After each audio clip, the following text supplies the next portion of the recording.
Hi everyone, Pam Gregory, astrologer. I'm going to be speaking to you today about the second half of December and in particular the full moon that we have coming up in Cancer on the 25th on Christmas Day.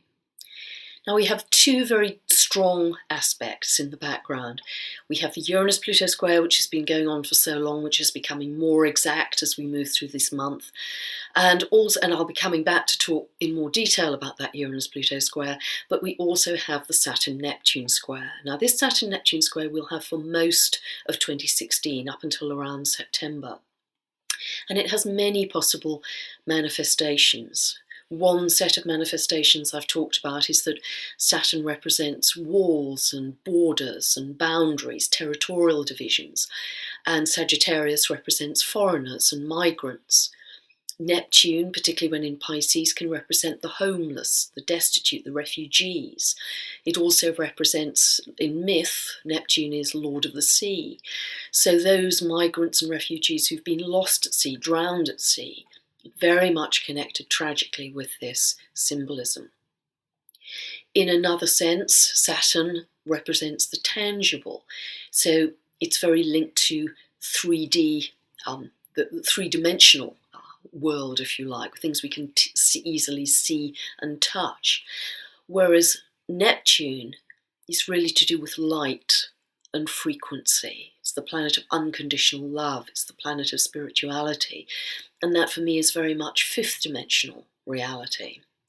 So in coming together in this square, one of the possible manifestations, a wonderful manifestation, would be to make real, that's the Saturn side of it, Neptune, which is a spiritual global community, a collective of interconnected beings who can communicate within that spiritual community, communicate unconditional love, can perhaps even communicate psychically or telepathically. That's very much the promise of the children being born now with Neptune in Pisces, who are going to be exquisitely sensitive and very tuned in to each other. So, but that we can partly achieve now with that Saturn square Neptune to make real that spiritual community. So coming back to the Uranus-Pluto square, we've had some really strong energy for the first half of December because Mars has been in a T-square with that. So that's very volatile, eruptive, sudden, disruptive energy. Now, although Mars is moving on a little, on the 13th of the month, the moon joined Pluto in that square, so it's shining a light, if you like, on Uranus-Pluto symbolism, and then again on the 16th of the month, the moon again will come into aspect and highlight that Uranus-Pluto square. So this brings an emotional component into that aspect. So we could have strong emotional reactions, we could feel things very, very deeply, things that are perhaps happening in our own lives or in the world. And continuing that focus on the Uranus-Pluto square, we have Mercury coming to join Pluto in that square exact on the 19th and the 20th. So that's a pretty volatile, itsy, frantic energy.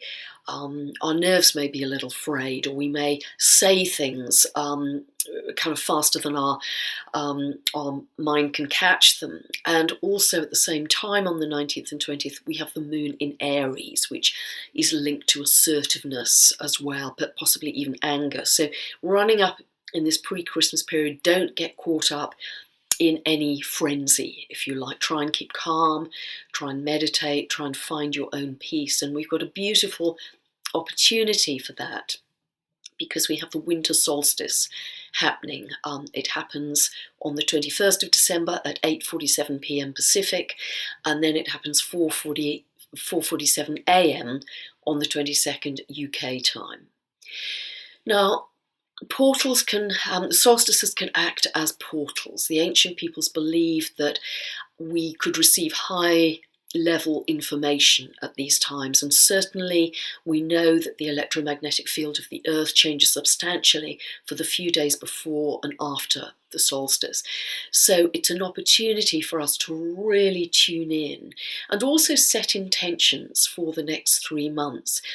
The solstice is a time where almost we're striking a tuning fork, where we're striking a pitch or a resonance in terms of the pattern for the next 3 months. So really think about what do you want to achieve in that time going into 2016.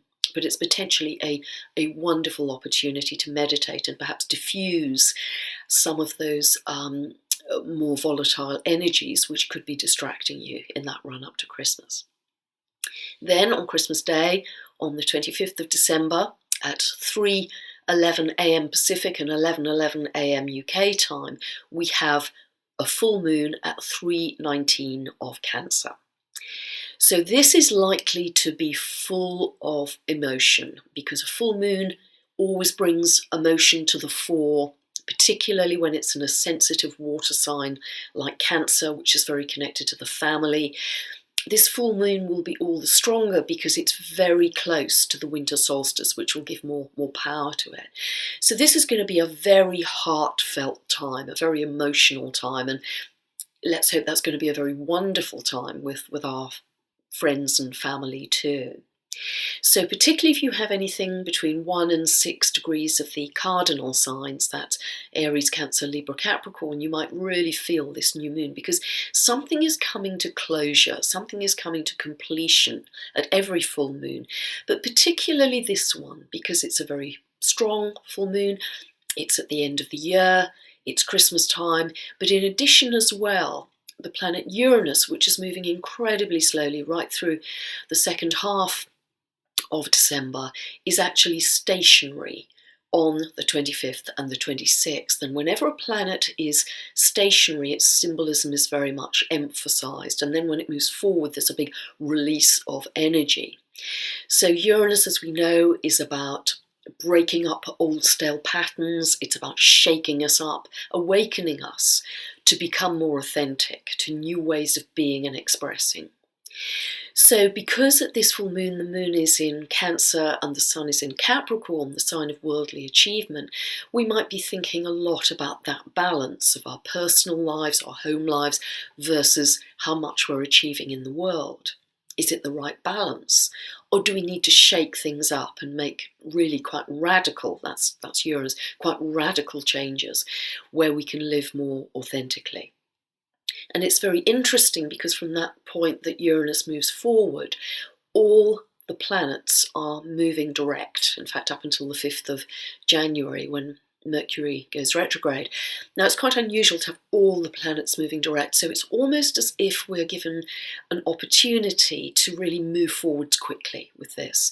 And particularly if you have anything round about the mid-degrees of the cardinal signs, you will feel this stationary Uranus strongly if you've got a planet or an angle anywhere between 13 and 17 of the cardinal signs, Aries, Cancer, Libra, Capricorn. And all the comments I've made about the Uranus-Pluto square, that will apply to all of them this month. So there's a lot going on this month. It's a very, very active time, but hopefully a very loving, wonderful family time for you at Christmas too, if you celebrate Christmas. So if you don't know where these aspects fall in your chart, please just check out the link appearing above me or in the description below. That will take you to my store, and you can buy a 2-part tutorial video series which will explain very clearly how you can find these aspects and any aspects I ever mention in the future, and it will give much more meaning to your birth chart. Also, if you'd like more information about my book, my free monthly newsletter, 3,000 words, or my astrology sign tutorial, which is also out now, just check out my website and that will give you all the information you need. And may I just take this opportunity to thank you for all your support and comments over the year, and have a wonderful Christmas season. Thanks for listening.